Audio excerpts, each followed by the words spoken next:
full of outstanding and world-class vision and world-class this. I'm a real leadership geek, honestly. I've spent my whole career reading books and chatting to people. I just find the whole thing and the announcement, the way it's been announced, bizarre. If you could move away from a model where teachers are so intensely focused.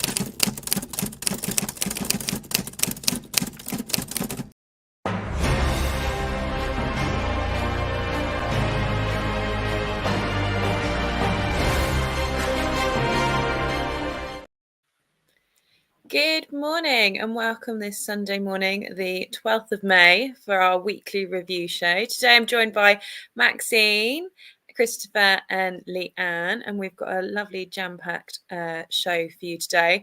I'm going to give a little shout out to everybody at my school. We had 19 of us yesterday that walked a marathon for charity. We had SLT, Senkos, heads of years, teachers, receptionists, LSAs. We had the full works and it was just lovely to do. And everyone's in a little bit of a pain today. So if you see pain in my face, that is why. But a big shout out for them and everything they did. We've got three great stories today. So the first one is school leaders warn of full-blown crisis in special needs crisis England. I feel like this has been a long time coming. We had kind of the funding kind of changed and it's not really coming through, and it's not really been on any political agendas either to kind of meet these SEND needs, especially with the local recent survey. 78% said that cutbacks has meant that they've had to reduce teaching assistants within the last 3 years. And also the funding for pupils in special units has been frozen. So no pupil has received any higher than £10,000 since 2013. So we're talking over 10 years and the funding hasn't been changed at all. But obviously the needs are changed and things are different. I'll come to you first, Maxine. What do you make of this story? Thanks, Hannah. Congratulations on walking your marathon as well. That's an amazing achievement. I rode a horse far less distance than that, and I'm aching today. So you're doing well to be here. Thank you. This isn't anything that surprises any of us. This has been a long time coming, and certainly seeing this as ahead, going back a couple of years ago in mainstream, seeing how much more challenging it has been to meet the needs with regard to SEND. One place where I've seen this in really sort of acutely coming to the fore is in the alternative provision sector as well, a sector set up for students who've been excluded for a number of reasons. I see a number of settings now really having to look and change their practice because the whole world around SEND has changed, and the nature of student that they're receiving isn't necessarily one that is designed for or is really what they had envisioned for their setting. So I think this is impacting all sorts of settings, mainstream, alternative provision, and of course the children themselves. So no surprise, and a long time coming. And I know my son's in an SRB where there's 10 students. My school has an SRB which has 20 students, and the backlog of number of kids waiting to get into those spaces is huge. So there's a lot of students that aren't able to access that because there aren't enough spaces. But then the schools aren't getting the funding to be able to support them if they're just normally in mainstream. Absolutely. Lianne, what's been your experience of this? I do think that I agree with Maxine. It's been coming for a couple of years, and that the SEN landscape has changed drastically since I became a teacher. It does talk about like the crisis in special needs education, but I also think it spills over into mainstream, where you've got the mixture of abilities and the inclusion in mainstream classrooms.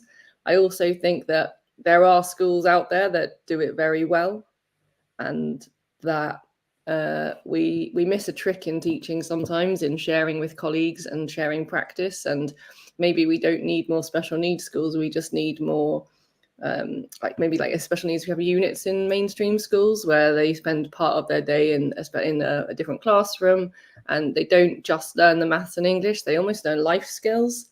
And maybe more of that needs to be included in mainstream schools, I think, as opposed to just separating completely.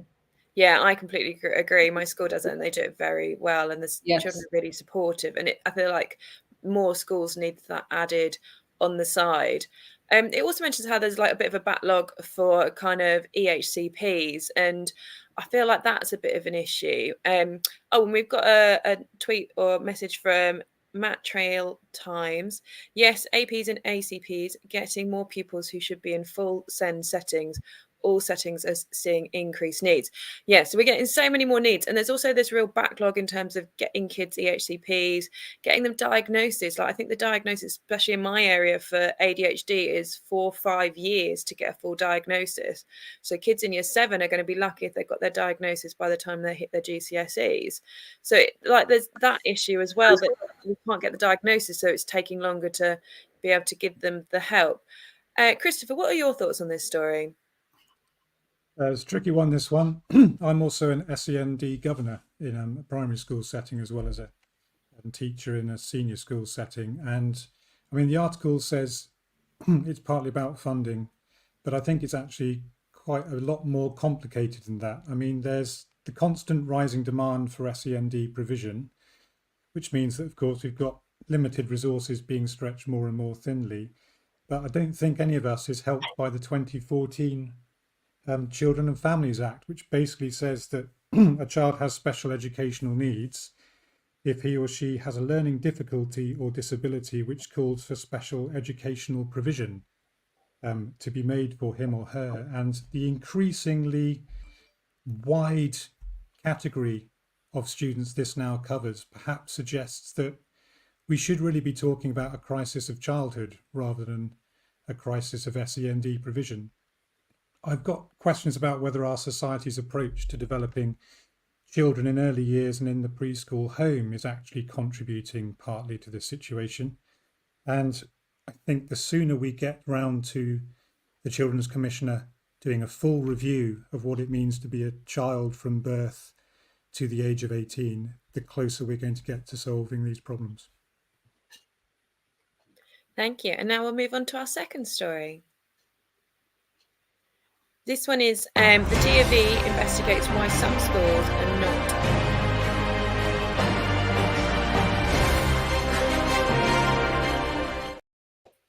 So this one's it kind of links a little bit to the first one in the fact that some schools aren't being inclusive and aren't including SEND students in terms of the numbers, and that they're kind of insinuating that some schools that are getting outstanding results do not have enough the same amount of children with EHCPs or SEND needs as other schools, and potentially that's why they might be getting outstanding. Or is it just that they're getting those students' needs right? That is the question.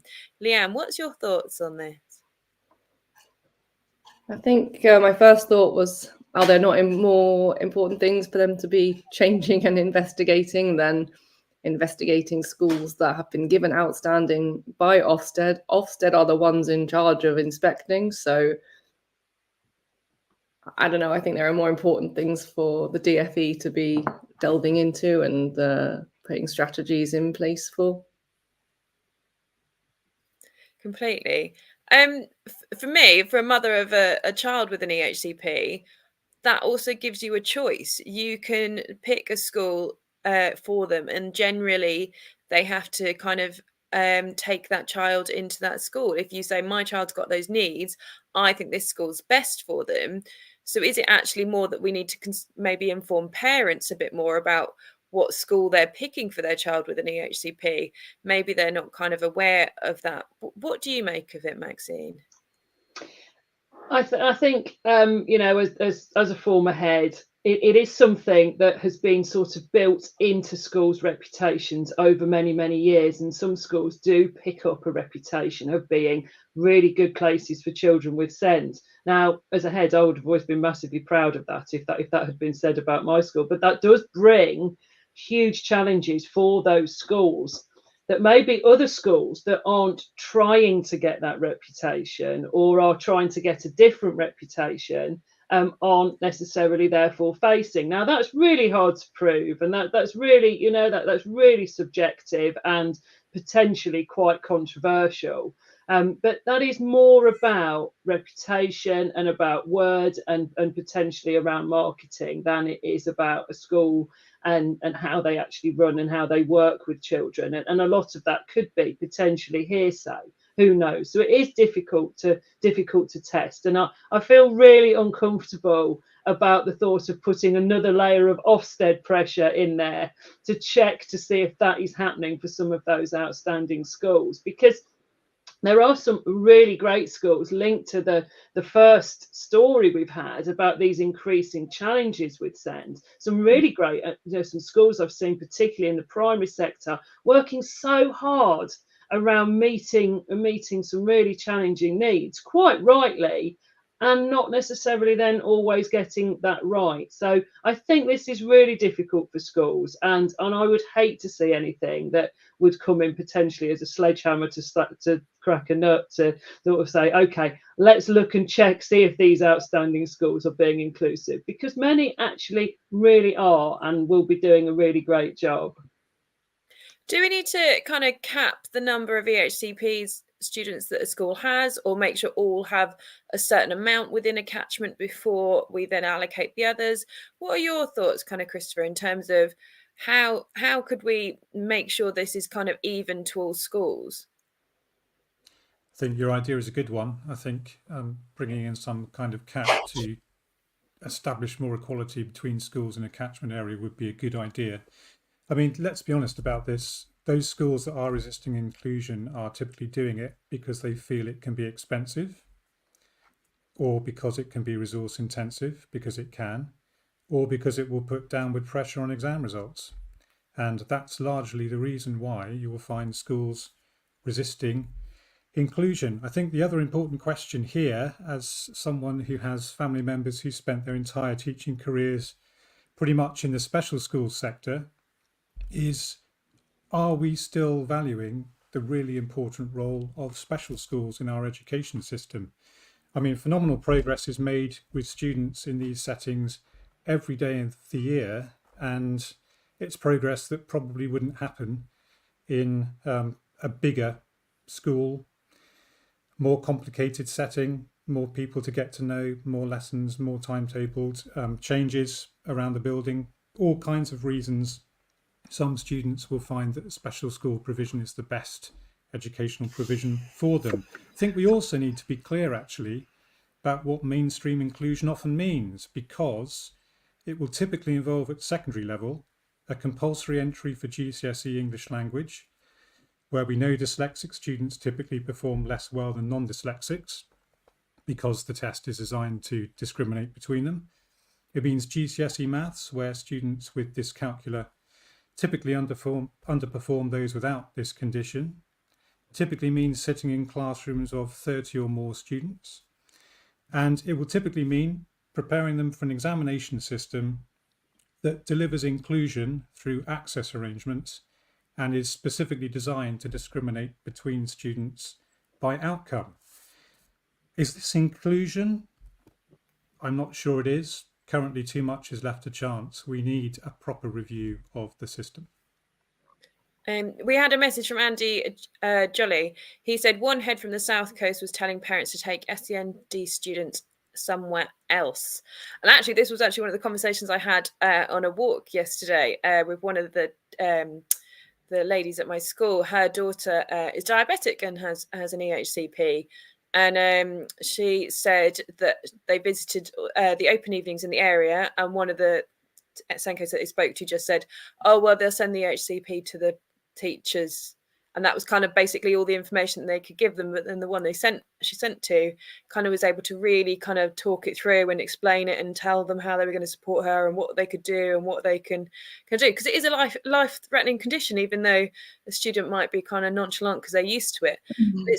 Is that important thing that they're picking the right school, that they're going to really actually support those kids and actually do the best by them, as opposed to them being a number. And I think potentially that's maybe, like you said, Maxine, luring people maybe to one school that's got better at being able to provide those needs to those students, as opposed to kind of just picking a school for being outstanding. They might not necessarily have the best support for those students. So it's quite difficult. Just a reminder that our show is brought to you by the Teach Well Toolkit.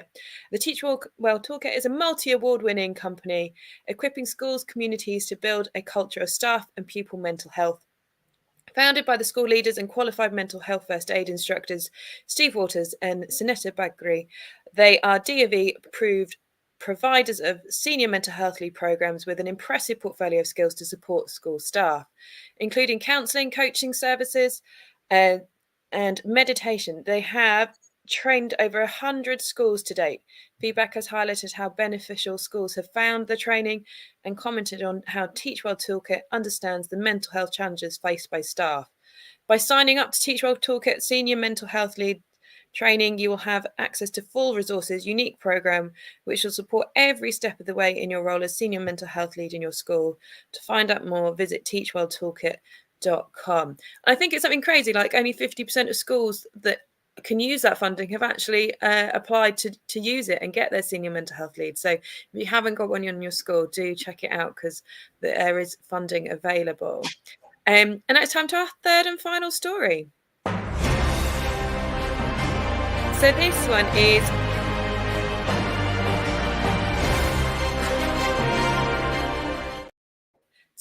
is Ofsted displays school sub-judgments on report website. So for those of you that don't know what that means, normally you just kind of get your required improvement, inadequate, good, or outstanding, but now they're going to put the subtopics on there as well. So we've got quality of education, behaviour and attitudes, personal development, leadership and management, and sixth form provision.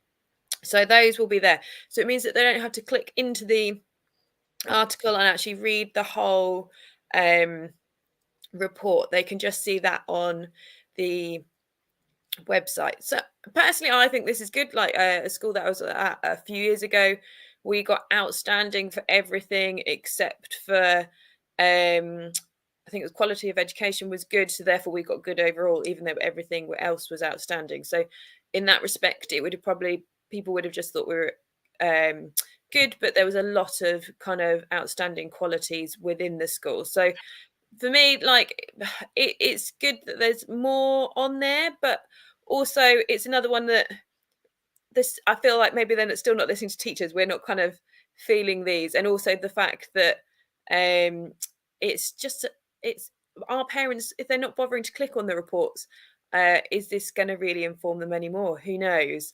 Christopher, what do you make of this one? Well, it's the least Ofsted could possibly do, isn't it?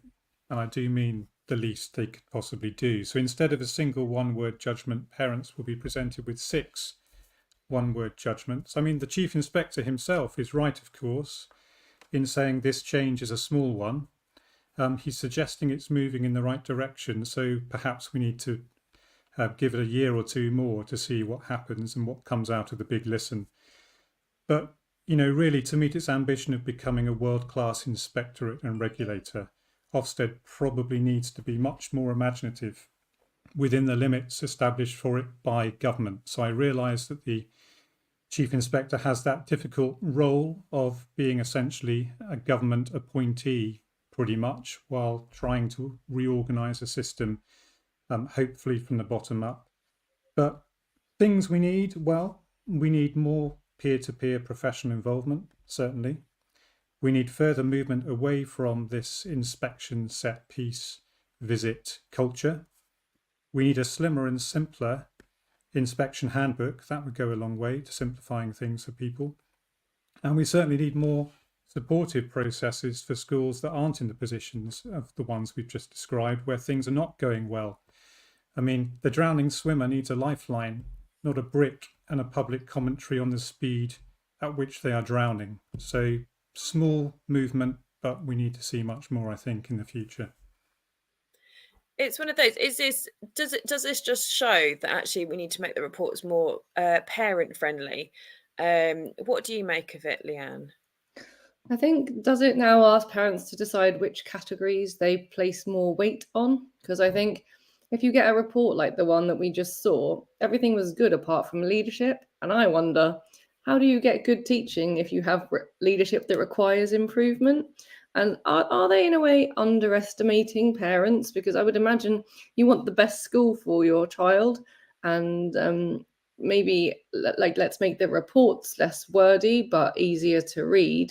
And so just get rid of the one-word judgments, because if you go for an interview as a teacher they don't ask you for like one word answers. They want examples of why you think you're a good teacher and why you think you deserve the job. So I just think the whole way it's reported has to be changed, and maybe they should consult parents in that matter. I think it goes back to like the provision article at the beginning, in that you would want a school that's going to provide the best for your child if you have a child with SEN. And I feel like the only way you find that is to kind of read a bit more about a school and not just ask, is your provision good? Yes, no, it's not enough really. And I would imagine they're underestimating how much parents want to know. And I think nowadays, especially, everything's so like instant and with the internet. And I think maybe Ofsted are assuming that parents want like really quickly which schools are good, and I'll read one word and then I'll be done. But I would imagine as a parent, you probably read a bit more than that on the school you send your child to. Because essentially it's like a 5-year commitment, isn't it? Because you don't really want to be moving your school during it. But we are seeing a little bit more of that. Do we like maybe need like a separate report? Do we need a report for schools and a report for kind of parents? So there is more pros and cons friendly version for parents, and a more critical but maybe supportive ways of improving the schools, and actually they need to kind of split it up perhaps. What do you think of it, Maxine? I think there is some benefit in what you're describing there. I mean, for me, my reaction when I first saw that is it's still a one-word judgment, so therefore there's nothing else to say. So instead of the thing that the majority of school leaders and teachers are saying that we want rid of, with really good reason actually, instead of getting rid of it, we've just got more of it.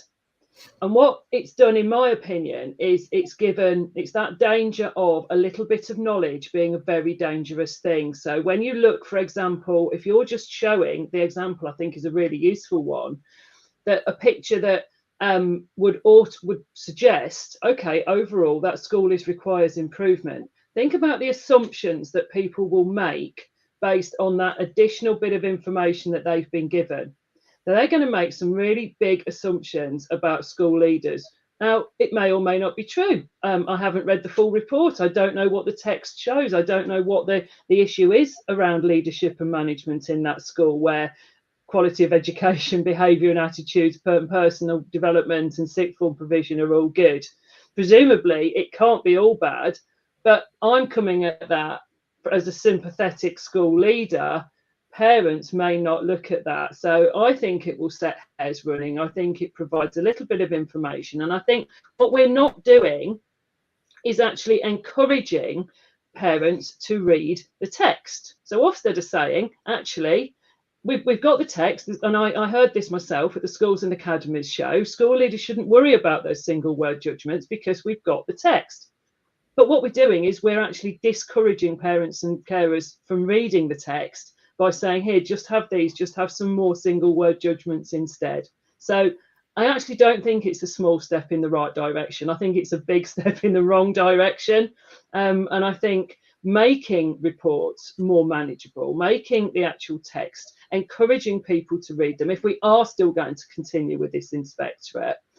Yes, I think what goes to schools, I think the fact that Ofsted doesn't provide any of that actual improvement advice. If we had a true peer-to-peer system, then that would, by definition, provide capacity and scope for some of the very people who've been involved in the judgment, who've really, really lived and breathed that school for a while, to be part of that improvement journey. And that would be much healthier. I think this is higher threat. I think it's giving people more of what's unhelpful and less of what is helpful, in my opinion. I think you got it right, Hannah. And like, we preach a lot in primary English about writing for purpose and writing and who's your audience. And like, what audience are they writing for? Because it doesn't seem like they're writing for parents. And like Maxine said, it's very confusing because that school is required improvement, but there's actually only one section that has required improvement. And I believe, forgive me if I'm wrong, this was quite similar to the Ruth Perry inspection, that it was just down to a safeguarding thing that meant that they became required improvement, but generally the kind of the rest of the school was good.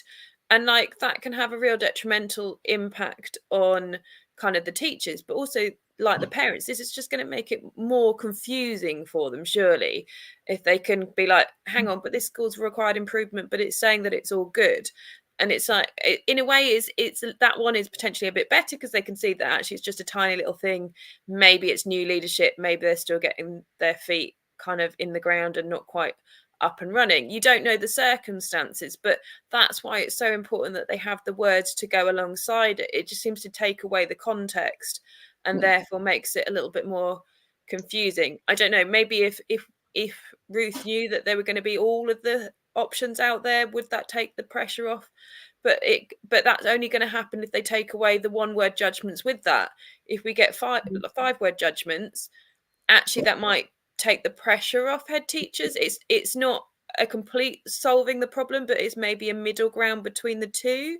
No, I think if we look, Hannah, sorry to interrupt, if we look at how we've all made loads of assumptions today, expand that out by the number of assumptions that I think this drives us into, and it is a huge concern. So if that leadership and management issue is around safeguarding, parents need to understand exactly what that is. Is it a really quick fix around admin, or is it, I mean, presumably it isn't something that's fundamental because it wouldn't be requires improvements, it would be special measures in that case. But what is it? Do we understand? And you only get that from the text. And I think anything that detracts from reading that text is a problem.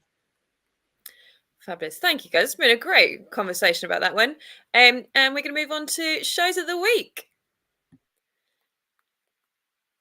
So who should I pick on first? Maxine, do you want to go for your show of the week? I do.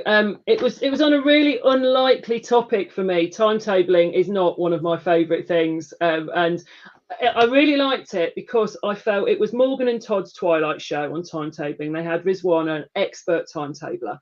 And I just really liked a lot of what they talked about was about just really good quality leadership, actually, about the fact, you know, with timetables, you've got to be flexible and agile. But they talked about creating working parties and really strong communication so that you can be in that space where you can't please all the people all the time and do well. Really super show and really top quality content. Fab, thank you. Christopher, what was your show of the week? My show of the week was Saturday's Lunch Show with Chris Passy on the arts and education, which I thought was an excellent survey of the state of arts education in English schools, drama, music, all the kind of stuff that I like listening to. And I've recently just come back yesterday evening from a trip to the theatre with some Year 12 students for them to see Tess the D'Urbervilles being well performed. And I think that's going to really offer a new angle on their study of that set text when we get back into class next week and start writing essays on it. So yeah, Chris Passy's show on the arts and education, definitely worth your time, particularly if you're concerned about the squeezing of GCSE drama offers in English schools. Fabulous. And Lianne, what was yours? Mine was the Friday Twilight show with Claire Cannon, was Year 6 to Year 7 transition and how do we support pupils. I think there's about 3 transitions in primary school that are not given enough clout, and Year 6 to Year 7 is definitely one of them. So she discusses it with 2 Senkos, and there's a lot of tips and a lot of great advice about how to do it, and also that forming relationships between the 2 schools is the best way to do it. So I think there's some great tips in there. Fabulous. My show is How Should Students Revise? The Late Show with Tom Rogers. This was a great one. He went back all the way in time to when he was a student and talked about how he revised. And I completely felt that like when I left school 20 years ago, which is quite scary. That basically we would just kind of write things out and highlight some stuff and read some textbooks. And how far that's come since then to now. So he was joined by Dan Walker and Michael Downs and Robert Simpson and Helen Bradford-Keane. So she had a wealth of guests all talking about different kind of revision techniques and things. And for me, it's just mind-boggling how much revision has changed since kind of my day, and actually equipping our students with the best way to revise is just really good skills for them in order to be able to succeed in their exams, which are all happening very fast right now. They seem to have arrived far too quickly this year. So I'm hoping everyone is doing well in the exam season. Thank you so much for listening to our show today. You can find us over on Twitter at TT Radio Official or at LinkedIn at Teachers Talk Radio. If you've enjoyed today's show and you fancy maybe joining us as one of the hosts, don't forget as well, you can get in contact. We've got a couple of spaces available. So go to ttradio.org/contacts and get in contact if you want to become one of our hosts, or even if you just want to become a guest and want to come and talk about education, you are always welcome. I'm going to go and curl up and not move for the rest of the day. So I hope everyone else has a brilliant weekend. And thank you very much for listening. Full of outstanding and world-class vision and world-class this.